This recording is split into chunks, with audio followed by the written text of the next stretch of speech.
గాంధీ మహాత్మా గాంధీ పేరు చెప్పి గాడ్సే పనులు చేస్తున్నాడు రేవంత్ రెడ్డి. నాన్ వైలెన్స్ గాంధీ గారి ఆయుధం అయితే ఇక్కడ వైలెన్స్ చేసి జనాలను నిర్వాసితులను చేసి అది కూడా గాంధీ గారి పేరు చెప్పి చేసుడు అనేది చాలా శోచనీయం, బాధాకరం. నాకు తెలిసి నేను అనుకుంటా నిజంగానే గాంధీ గారు ఇప్పుడు కనుక ఉండేది ఉంటే అంత నాన్ వైలెంట్ మనిషి అయినా కానీ మా అమ్మాలీడు వెనక కూర్చున్న వాళ్ళందరూ మాటలు వింటే ఆ కట్టె పట్టుకొని కొడుతున్నాయి కావచ్చు రేవంత్ రెడ్డిని, ఆ రాహుల్ గాంధీని దౌడ వల్ల కొడుతున్నాయి కావచ్చు. నాకు అట్లా అనిపించింది. వాళ్ళ వాళ్ళ మాటలు వింటుంటే ఆయనకు కూడా కరిగిపోయి ఇట్లా మాట్లాడాల్సిన అనిపిస్తున్నాయేమో. అసలు ముఖ్యంగా ఏంది, ఇది ఇప్పుడు మూసి సుందరీకరణ అనే దాని మీదే చేస్తున్నాడు. ఓ బొమ్మలేమో ఆ రైజింగ్, మొన్న తెలంగాణ రైజింగ్ బొమ్మలు చూపించుకుంటా గ్రాఫికల్ పెద్ద క్రూస్ బొమ్మలు పెట్టి నేను క్రూసులు ఏడా తిప్పుతారో, సముద్రం తిరిగేది ఈడ తిప్పుతారా, ఇది మనకు అర్థమవుతలేదు. అసలు ఇది ఒక పిచ్చి పిచ్చి ఆలోచన, థర్డ్ క్లాస్ ఆలోచన. ఫస్ట్ నువ్వు మూసి ఏం చేయాలి, దాన్ని మూసి సుందరీకరణ అని అంటే ఫస్ట్ ఆ నీళ్లను శుద్ధి చేయాలి. నీళ్లు శుద్ధి కావాలంటే ఇప్పుడు ఇంతకుముందు మాట్లాడుకుంటున్నాడు ఫామ్ హౌస్లోకి వెళ్ళి వచ్చే నీళ్ళల్లో ఇది ఉంటుంది అవి తాగాలని అన్నాడు. దాన్ని మాత్రం ఇప్పుడు సాఫ్ చేయాలి ఇప్పటిదాకా. కానీ నీకు ఏం తొందర వచ్చిందో మాకు ఎరకలే. కానీ ఉన్న ఇండ్లను కులగొట్టుడు, ఇంకోటి ఈ ఇండ్లు కులగొట్టుడు ఎక్కడిది, ఈ కులగొట్టుడు ఈ కట్టినప్పుడు వీళ్ళన్ని కానూన్ ప్రకారంగా పర్మిషన్లు ఉన్నాయి. అప్పుడు మొత్తం ఎవ్రీథింగ్ అప్పుడు డిఫైన్ కూడా కాలే. మా మీటర్స్ ఇప్పుడు 50 మీటర్లు అని చెప్తున్నావు నువ్వు, రివర్ బెల్ట్ బెడ్ పక్కకు 50 మీటర్లు అని చెప్తున్నావు. అది ఇప్పుడు చెప్తున్నావు, కట్టినప్పుడు లేవు కదా ఆ రూల్స్ అని, ఏం లేవు కదా. ఇప్పుడు నువ్వు ఫస్ట్ చేయాల్సిన పని ఏంటంటే ఇండస్ట్రియల్ వేస్ట్లు ఏమైతే వస్తున్నాయో వీడికి దిగంగానే కంపు కొడుతున్నది. ఫస్ట్ ఆ పని చేయి. వీళ్ళని ఎందుకు ఇళ్ళకి వెళ్ళి ఎందుకు ఫస్ట్ తీయాలని చెప్పిన ఆ ఆలోచన ఎందుకు వస్తుందో అర్థమవుతుంది. నువ్వు ఎవరి ఆర్తనాదాల మీద, ఎవరి కంటి శోకాల మీద, ఎవరి శవాల మీద నువ్వు పార్కులు కడతావు. ఇక్కడ రేవంత్ రెడ్డి గును నేను రాహుల్ గాంధీ గారిని కూడా అడుగుతున్నా. కానీ చెప్పిండు కదా గాంధీ మునిమనవాడు, చాలా క్లియర్గా చెప్పిండు గాంధీ కూడా నచ్చదు ఇటువంటి ఆలోచనలు, మీరు వెంటనే విరమించుకోండి అని. ఇటువంటి వాళ్ళ మాటలు మరి వినదలుచుకోలేదు కావచ్చు. ఈ పక్కకి ఎందుకు ఇప్పుడు మొన్న ఈ FTL ఇష్యూ జరిగేటప్పుడు, ఈ హైడ్రా ఇదన్నీ ఇష్యూ జరిగేటప్పుడు ఉప ముఖ్యమంత్రి చెప్పిండు దాదాపు 60కి పైన చెర్ల మీదనే బంగ్లాలు కట్టిరని చెప్పిండు. వాటిని కొట్టు ఫస్ట్. ఇవి చెర్ల మీద లేవు కదా ఇవి, ఫస్ట్ వాటిని చేయి. కాలేజీలు కట్టుకున్నారు కదా బొచ్చడం మంది, కాగా OIC కట్టుకున్నాడు, పెద్ద పెద్దలు మల్లారెడ్డి అసంటోళ్ళు కట్టుకున్నారు. ఇసొంటోళ్ళ మీద చాలా మంది పోరాటాలు కూడా జరిగినాయి కదా. మరి వాళ్ళ గురించి ఏం మాట్లాడదు ఎందుకు? ఈ యొక్క మధు పార్క్ సంబంధించినటువంటి వీళ్ళ మీద బట్టి ఈ బెల్ట్ అంతా మొత్తం వచ్చి ఇక్కడనే చేయాలనేది ఏమున్నదో నాకు అర్థమవుతలేదు. చుట్టుపక్కల ఉన్న ఈయనకి నిజంగా ఇప్పుడు తీసుకున్న తర్వాత వాస్తవం కూడా చాలా భూములు వాళ్ళు గవర్నమెంట్ తీసుకొని ఆ పర్పస్ గురించి వాడనటువంటి జాగాలు చాలా ఉన్నాయి. సార్ ఇంతకుముందు చెప్పిన పర్పస్ ఏంటిదని నువ్వు తీసుకునేదో మాకు డిఫైన్ చేయి ఫస్ట్ అనేది. సో నువ్వు తీసుకొని SEZల గురించి తీసుకున్నవి కూడా మళ్ళీ వాళ్ళకే ప్రైవేట్ వాళ్ళు కట్టబెట్టే ప్లాన్ చేస్తారు. మరి ఇవన్నీ మీరేమన్నా ఇక్కడ విలాసాలు చేసేందుకు ఏమైనా చేస్తున్నా మాకు అర్థమైతలేదు. కానీ ఏదో ఒక ప్రాపర్గా జరగకుండా, ఏం ప్రాపర్గా ఒక ప్రణాళిక లేకుండా ప్రణాళిక లేకుండా మీరు ఇక్కడికి వచ్చి వీళ్ళను ఈ బంగ్లాలు గులగొట్టి దానికేంది బయట పోయి మేము 60 లక్షలు ఇస్తాము, 70 లక్షలు ఇస్తాము, లేకపోతే మీరు బయట కొనుక్కుంటేందుకు మేము పైసలు ఇస్తాము, ఇంకా రెడీమేడ్ అపార్ట్మెంట్లకు మిమ్మల్ని పంపిస్తామని ఎందుకు పంపించాలి? అసలు అవసరం ఏంది? ఫస్ట్ వీళ్ళెంబడి ఎందుకు పడ్డావు? ఒకవేళ ఇక్కడ నీకు వెడుతు కావాలనుకో ఫస్ట్ డీప్ లోపలికెళ్ళి మట్టి ఫస్ట్ పూడిక దీదా కదా, దానికి మొత్తం మట్టి అంత ఉన్నది కదా. నువ్వు ఫస్ట్ దాన్ని అసలు ఇండస్ట్రియల్ వేస్ట్ ను ఫస్ట్ నువ్వు ఆపే ప్రయత్నం జరిపిందా ఇప్పటివరకు? ఇక్కడన్నా మొత్తం భూమికి పుండైతున్నది, లోపలికి కూడా కొడుతున్నారు. ఈ కాలువలకి ఎక్కడ పోయినా కానీ ఇప్పుడు మీ ఈడికి వెళ్ళిపోతే అంతా నురిగే ఉంటుంది, ఇక్కడ నుంచి చూస్తే అంతా నురిగే ఉంటుంది. గదంతా చేయకుండా ఇప్పుడు జనానికి ఒకటి ఏం చెప్తున్నారంటే వీళ్ళు ఇల్లీగల్ స్ట్రక్చర్లు కడుతున్నారు. నేను సమాజం కూడా, తెలంగాణ సమాజం కూడా ఇక్కడ చెప్తే ఇక్కడికి వచ్చినాక చూస్తే అనిపిస్తుంది. ఆర్మీ వాళ్ళు కూడా ఉన్నారట, ఎక్స్ సర్వీస్ మెన్లు, మేజర్లు చేసినటువంటి వాళ్ళు కూడా ఉన్నారట, పెద్ద పెద్ద మనుషులు ఇక్కడ ఉన్నారు. అంటే బార్డర్లో పోయి తుపాకులు బట్టి మనకు రక్షణ కొట్లాడినటువంటి వాళ్ళను ఇలా వాళ్ళని ఇబ్బంది పెట్టే పరిస్థితి కాడికి వచ్చింది. కలం వీరులు ఉన్నటువంటి జాగా ఇది. వాళ్ళు అన్ని చూసుకుంటే ఉన్నారా? మా K. శ్రీనివాస్ అన్న ఇల్లు ఉన్నది, చక్రపాణి గారి ఇల్లు ఉన్నది, ఇప్పుడు వైస్ ఛాన్సలర్ ఉన్నారు కదా, అటువంటి వాళ్ళ ఇల్లు ఉన్నాయి ఇక్కడ. వాళ్ళు అన్ని చూసుకొనే తీసుకున్నారు కదా. ఇప్పుడు వచ్చి వాళ్ళని ఏడిపించుడు ఎక్కడిది? వాళ్ళ కుటుంబాలను ఏడిపించుడు ఎక్కడిది? వాళ్ళకి నిద్ర లేకుండా చేసేది ఎక్కడిది? ఇది చాలా చాలా చాలా హేయనీయమైన చర్య. నువ్వు నిన్ననే ఒకటి మిలిటరీని పంపించి నీ CRPF పోలీసులను పంపించి ఖమ్మంలో చేసినటువంటి ఉదంతంతో నువ్వు సగం బద్నాం అయిపోయినావు. ఇప్పుడు ఇటువంటివి కూడా చేయకుండా ఉండాలి. వీళ్ళందరూ ఒకవేళ నిజంగా నువ్వు చేసేది ఉంటే ప్రజలు ఫస్ట్ ఏమనుకుంటారనే తినాలి కదా. రోటీ కపడావర్ మకాన్, కూడు గుడ్డ నీడ అనేది ఇవాళ అసలే హైదరాబాద్లో చాలా ఇబ్బందిగా ఉన్నది. అటువంటిది ఏదో పైసా కూడబెట్టి లోన్లు కట్టుకుంటా వాళ్ళు సగం కడుపుకు తిని ఒకటొక డ్రీమ్, ఒక ఇల్లు అనేది ఎట్లయితే పక్షులకు చెట్ల మీద పోయి ఆడిడ తిరుగుకుంటే ఎట్లుంటారో మనుషులు కూడా గట్టినే చేసి ఒక ఇల్లు తీసుకొచ్చుకొని కట్టిన తర్వాత ఉన్న పరంగా దాన్ని లేపేసేస్తా అన్నట్టుగా బుల్డోజర్లు తీసుకొచ్చి లేపుతా అనేది అయితే చాలా సమాజం మొత్తం తిరగబడాల్సిన అవసరం ఉన్నది. వీళ్ళందరూ ఏంటంటే కేవలం పైసలకు చేస్తున్నటువంటి తతంగాలు ఇవన్నీ. దీని వెనక అసలు ఏంది రహస్యం అనేది ఇప్పటిదాకా అసలు ఎక్కడ తెలిసే పరిస్థితి లేదు కదా. మళ్ళా చెప్తున్నా ఏంటంటే ఎక్కడెక్కడైతే ఇల్లీగల్ స్ట్రక్చర్స్ ఉన్నాయో మీరే బయట పెట్టి మీరే చెప్పినటువంటి చెర్ల మీద కట్టినటువంటి ఉన్నాయి కదా, అవన్నీ ఫస్ట్ కూలగొట్టండి. కూలగొట్టిన తర్వాత అప్పుడు వీళ్ళకి నోటీసులు ఇవ్వండి, వాళ్ళకి నోటీసులు. ఇప్పుడు మీరే చెప్పిండ్రు ఆ బఫర్ జోన్లల్లా ముఖ్యమంత్రి గారి అన్న ఇల్లు కూడా ఉన్నది కదా, తిరుపతి రెడ్డి గారి ఇల్లు కూడా బఫర్ జోన్ లో ఉన్నదని చెప్పారు కదా. ఇదంతా ఇంకా దూరం ఉన్నది. మరి ఆయన ఇల్లు ఎప్పుడు కూలగొడతావు చెప్పు? ఆయన ఇల్లు కాడికి వచ్చినప్పుడు వాళ్ళు సేఫ్ అయిపోయారు. ఇక్కడ కూడా ఎవరైనా ముఖ్యమంత్రి అన్నదమ్ములదో లేకపోతే వాళ్ళ సుట్టపోలేదో ఎవరు దాన్ని ఇల్లు ఉంటే వీళ్ళు సేఫ్ ఉంటుండే కావచ్చు. కానీ వీళ్ళకి పైసలు లేవు, వీళ్ళు కష్టపడి కట్టుకున్నాయి. మీరేమో దందాలు చేసి కట్టుకున్న బాపతి కదా. ఒక్క ఫామ్ హౌస్ అన్న తీసిండ్రా ఎక్కడదన్నా? ఇప్పుడు 111 జీవోనేమో ఫ్రీ చేస్తున్నారు. దీనిలో ఇంకొక విషయం నేను ప్రజలకు కూడా చెప్పదలుచుకునేది ఏంటంటే అసలు ఈ నది ఎక్కడ పుట్టింది? ఇది అనంతగిరి గుట్టలలో పుట్టింది. ఆడికెళ్ళి తొవ్వ మొత్తం నువ్వు సాఫ్ చేయి ఫస్ట్. నదిని చంపి పడేసినావు కదా నువ్వు. నది కుత్క మీద కాలు పెట్టి తొక్కేసిరు మీరు మొత్తం. దామగుండం దగ్గర ఈ 2 ఈసామూసా నదులు వచ్చి ఇక్కడ కలుస్తున్నాయి. ఎందుకు? 48 ఇక్కడ గాంధీ బొక్కలు కలిపిర్రు, బుడిది కలిపిర్రు అని చెప్పి కదా ఇప్పుడు మీకు ఇదంతా కావాల్సింది. ఇప్పుడు వీళ్ళందరూ బుడిది కావాలన్నా?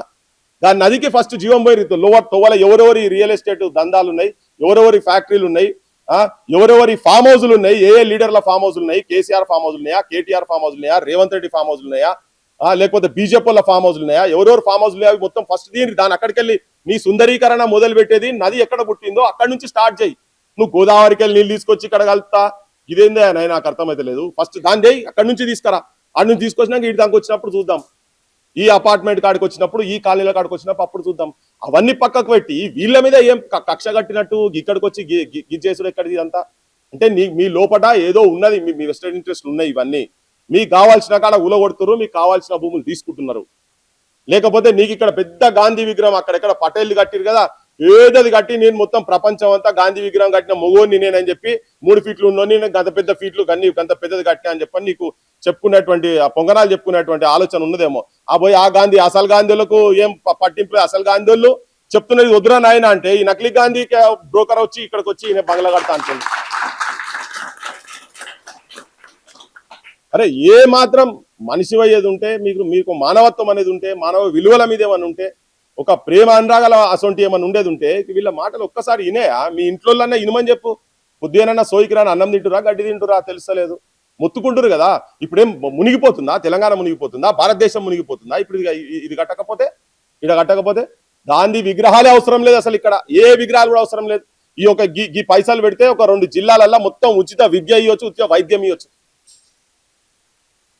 మీరు 5,000 కోట్లు పెట్టి నాశనం పట్టిస్తారు కదా పైసలు, పబ్లిక్ పైసలు, ట్యాక్సులు కట్టిన పైసలు, జనం పైసలు దోపిడీ చేసి నాశనం పట్టిస్తారు కదా మీరు. ప్రజలు కూడా ఆలోచన చేయండి. వీళ్ళు ఏది ఇల్లీగల్ గా చేయలేదు. వీళ్ళు కట్టినప్పుడు అన్ని పర్మిషన్లు ఉన్నాయి వీళ్ళకి ఇక్కడ. ఎందుకంటే ఒక దుష్ప్రచారం వీళ్ళ మీద దుమ్ముబోసుడు. మనిషిని ఫస్ట్ ఒక కుక్కని చంపాలంటే ఏం చేయాలంటే ఫస్ట్ దాన్ని పిచ్చి కుక్క అని చెప్పి ప్రచారం చేయాలంట. ఇప్పుడు ప్రభుత్వం చేస్తున్నది వీళ్ళు తప్పు చేస్తున్నారు అనేది ఒక ప్రచారం చేస్తున్నారు. వీళ్ళు ఇక్కడ ఉన్న వాళ్ళందరినీ పిచ్చి కుక్కలు లేక బ్రాండ్ చేసే ప్రయత్నం చేస్తున్నారు. సమాజంలో అంత పిచ్చోళ్ళు కాదు, మీరు చెప్తే నమ్మేటువంటి పిచ్చోళ్ళు కాదు. సో వీళ్ళ దగ్గర అన్ని కానూన్ ప్రకారంగా అన్ని కాగితాలు ఉన్నాయి. నిన్న కూడా అక్కడ కోర్టు ఆర్డర్లు ఉన్న తర్వాత కూడా దాన్ని వీడియో తీసేందుకు పోయిన రఘును, శ్రీను అందరినీ, మీడియా జర్నలిస్ట్ అందరినీ తీసి అరెస్ట్ చేశారు. ఇగో ఇవి ఎక్కువ కాలం నడవాయి.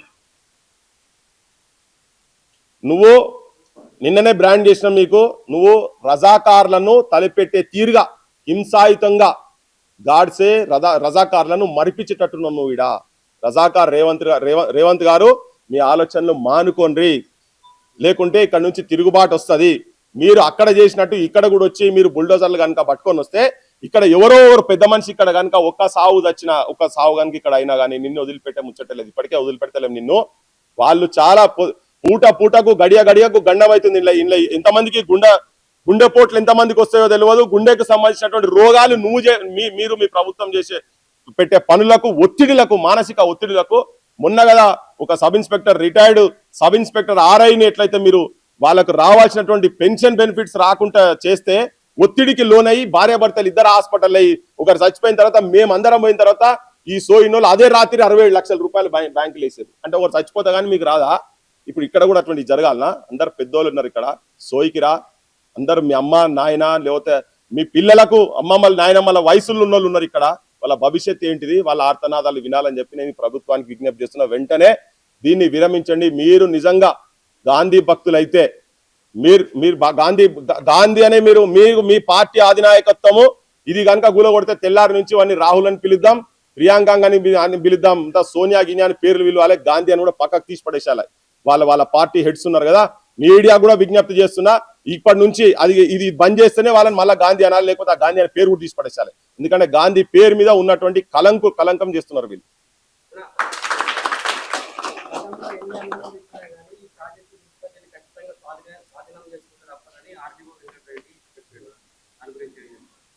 ఈ ఆర్డీఓ వెంకటరెడ్డి కాదు, ఇదంతా ముఖ్యమంత్రి దగ్గరికి వెళ్ళి జరుగుతున్న అంశం ఇదంతా.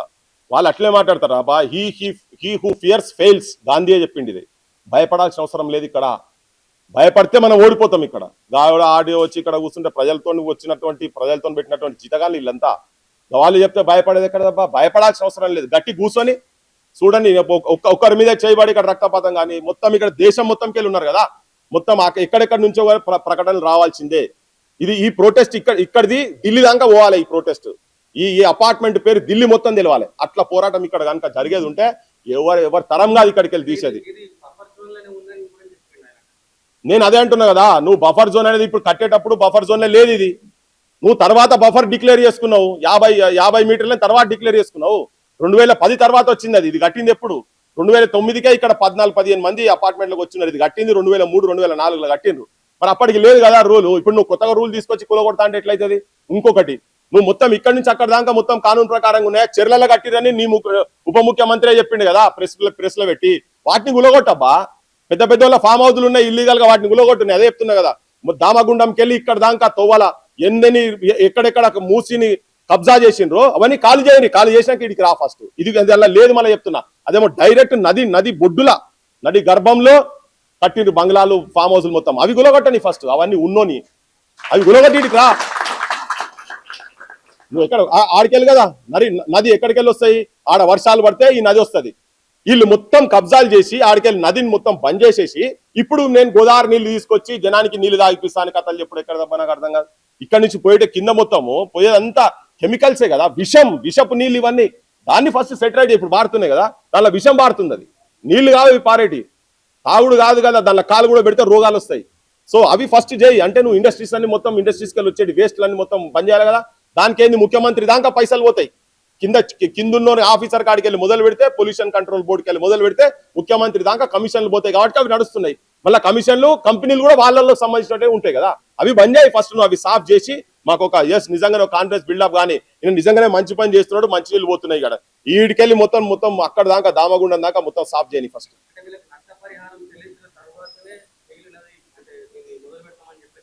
నష్టపరిహారం దేనికి ఇవ్వాలి? దేనికి ఇస్తారు నష్టపరిహారం? ఎన్ని కోట్లు ఇస్తారు నష్టపరిహారం? ఇంటికో 15-20 కోట్లు ఇస్తారా చెప్పండి? 20 కోట్లు ఇస్తారా ఇంటికి? 450 ఫ్లాట్లు ఉన్నాయి, ఇలా 2500 మందికి పైన ఉన్నారు. ఏమని చెప్పండి నష్టపరిహారం? ఏం నష్టం? ఇలా కూడా మానవ సంబంధాలు ఉన్నాయి. ఒక ఇది కళల గూడులు, ఇవన్నీ ఉట్టిగా పిటగూళ్ళు కాదు, తీసి అవతల పడేస్తేందుకు. అందుకే అంటున్నా, ఒక ఇంటీరియర్ ఒకటే కాదు, ఈ జాగతోటి ఈ ప్రాంతం తోటి మమేకమై వచ్చి ఎక్కడి నుంచో వచ్చి మిలిటరీలు వచ్చి ఇక్కడ ఉన్నారబ్బా. వాళ్ళకి ఈ ప్రాంతంతో ఇక్కడ ఏదో అటాచ్మెంట్స్ బిల్డ్ అయిపోతాయి. దానికి ఏం విలువ కడతారు? మానవ సంబంధాలకు ఏం విలువ కడతారు? నా పక్క పండు ఉండే చిన్నప్పటి నుంచి 20 ఏళ్ల నుంచి సంబంధాలు పెట్టుకొని ఉన్నారు వాళ్ళు.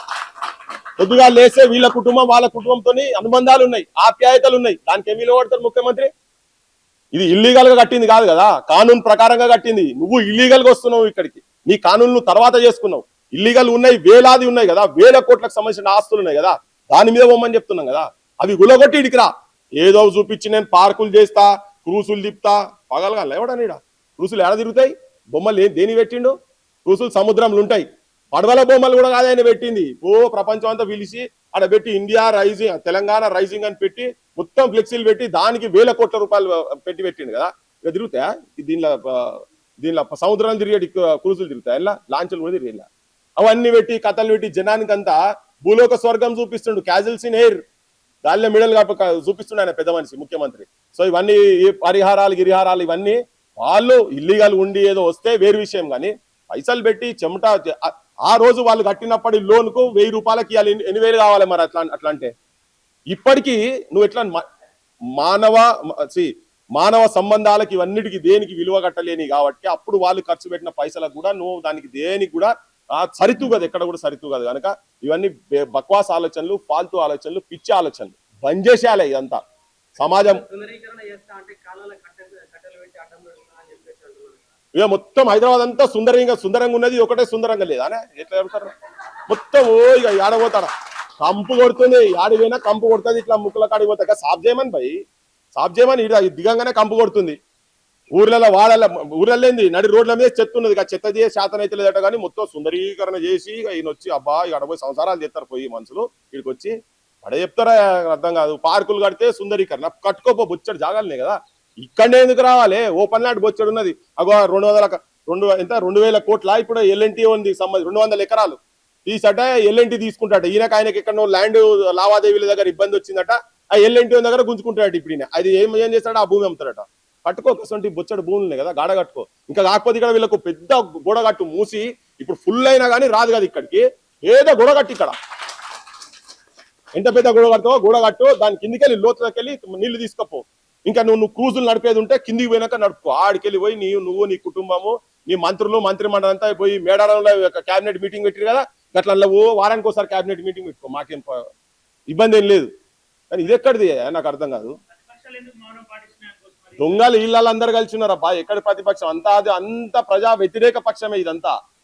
మొత్తం నీ కాంగ్రెస్ వాళ్ళు ఉన్నారు, బీజేపీ వాళ్ళు ఉన్నారు, బీఆర్ఎస్ వాళ్ళు ఉన్నారు, ఎంఐఎంల కాడికెళ్ళి ఉన్నారు, అందరు ఉన్నారు. ఎవరు లేనివారు చెప్పు? ఉండేది ఉంటే వాళ్ళు వచ్చి ఇక్కడ నిలబడాలి, ఒక్కొక్కటి ఇక్కడికి వచ్చి కూర్చొని టెంట్లు వేసుకొని కూర్చోవాలి. అపోజిషన్ అనేది నిజంగా ఉండేది ఉంటే హరీష్ రావులు వాళ్ళే ఉన్నాయి భూములాడ, మంది ఎక్కడి ఏం చెప్తాం? కాలేజీలు ఎవరి ఉన్నాయి? ఓవైసీ దాని మీద కాలేజీ లేదా, బంగ్లా లేదా, ఇల్లీగలే కదా షెర్ల మీద. ఇప్పుడు ఎవరో ఫామ్ హౌస్లు అన్ని వాళ్ళేనే. ఇప్పుడు నువ్వు 111 జీవో కాడికి పో, మొత్తము అవినీతి చేసిన ఆఫీసర్లు, ఐఏఎస్ ఐపీఎస్ ఆఫీసర్లు ఇట్లా నిజాయితీ కొట్లాడితే గిన్నె ఉండరు అబ్బా. నిజాయితీ కొట్లాడారు కాబట్టి వీళ్ళు ఇక్కడ ఉన్నారు. కాకుండా అవినీతి చేసినంటే వాళ్ళు కూడా ఎక్కడనే ఉంటుండే, వీళ్ళు కూడా 111 జీవో గ్యాంగ్ ఉంటుండే. ఇది కాదు, 111 కాదు, ఇది పేదోళ్ళకి సంబంధించింది. కష్టం పడి వచ్చినటువంటి వాళ్ళు ఇక్కడ ఉన్నోళ్ళంతా. నువ్వు ఆడికి పోయినా ఆడు తెలుస్తుంది అంతా వాళ్ళే ఉన్నాయి. వాళ్ళు ఎందుకు వాళ్ళు కూడా కొట్టుకుంటారు? వానికల్లా వాళ్ళు ఏళ్ళు పెట్టుకుంటారా? పెట్టుకోరు. వాళ్ళందరూ ఒకటే, నువ్వు మంచిగానే ఉండు, నేను మంచిగానే ఉంటా. ఈయన వచ్చినాక చాలా ముచ్చట్లు చెప్పిండు కదా, అందరు కలిసి ఉన్నారు. అంతేందుకు దామగుండం పోతుంటే మొత్తుకుంటుంటే పోయింది కదా, అడవి మొత్తం నాశనం చేసేసారు కదా. అందుకని ఆపోజిషన్ ప్రజలే చైతన్యం కావాలి, ప్రజలు తిరుగుబాటు చేయాలి. ప్రజలు పైసలకు ఓట్లు అమ్ముకుంటే ఇటువంటి దరిద్రులు వచ్చి మనల్ని వెళ్తారు. అది ఆపోజిషన్ అయినా రూలింగ్ అయినా అంతే. తాగుడుకు ఇటువంటి వాటికి అలవాటు పడతాయి.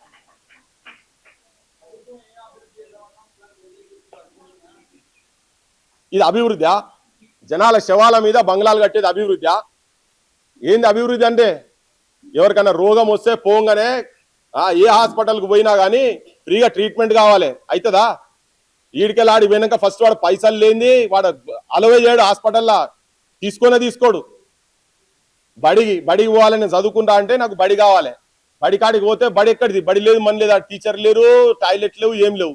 గవర్నమెంట్ దగ్గర పోవాలంటే గవర్నమెంట్ కాదు, ప్రైవేట్ దగ్గర పోవాలంటే లక్షలు కట్టాలి. అభివృద్ధి దేనిదబ్బా? అభివృద్ధి ఈ మనుషులను గులగొట్టి పార్కులు కడితే అభివృద్ధి అవుతుందా? సంతోషంగా సుఖశాంతులతోటి సుభిక్షంగా ఉండాలి. అట్లా ఉన్నదాన్ని అభివృద్ధి అంటారు. దేని అభివృద్ధి ఏంది? ఎక్కడ మా ఇంట్లో ఇట్లా పొద్దున్న లేస్తే రాత్రి వరకు అసలు ఏమవుతుందో ఏం కానుందో బిక్కు కూర్చుంటారా? ఇవి కాదు అభివృద్ధి. రోడ్లు వేయంగానే అభివృద్ధి, ఇక్కడ పార్కులు కట్టంగానే అభివృద్ధి కాదు. జనము జీవన విధానంలో వాళ్ళ స్టాండర్డ్స్ కనుక పెరిగితే దాన్ని అభివృద్ధి అంటారు. ఇదేం అభివృద్ధి? ఇది కాదు, ఇదంతా ఇది విధ్వంసం. ఈ విధ్వంసానికి వ్యతిరేకంగా మనం మాట్లాడతాం ఇల్లీగల్ గా. అందుకే గోడలు కట్టమంటున్నావు కదా, నీకు అంతా సోయినోను అయితే గోడగట్టు, 20 ఫీట్ల గోడగట్టు, దాని మీద లాంచ్ చెయ్యి. ఇలా చేస్తున్నారు బంగ్లాల మీద కూడా గార్డెనింగ్ చేస్తారు, చెయ్యి. వీడ పిల్లలు ఆడుకుంటేందుకు చెయ్యి, పార్క్ చెయ్యి, నువ్వేం చేస్తావు వీడు చెయ్యి, గోడ లేపి చెయ్యి. చెప్తున్నాం కదా, బొచ్చడి స్థలం కూడా ఉన్నది ఇక్కడ. ఓకే.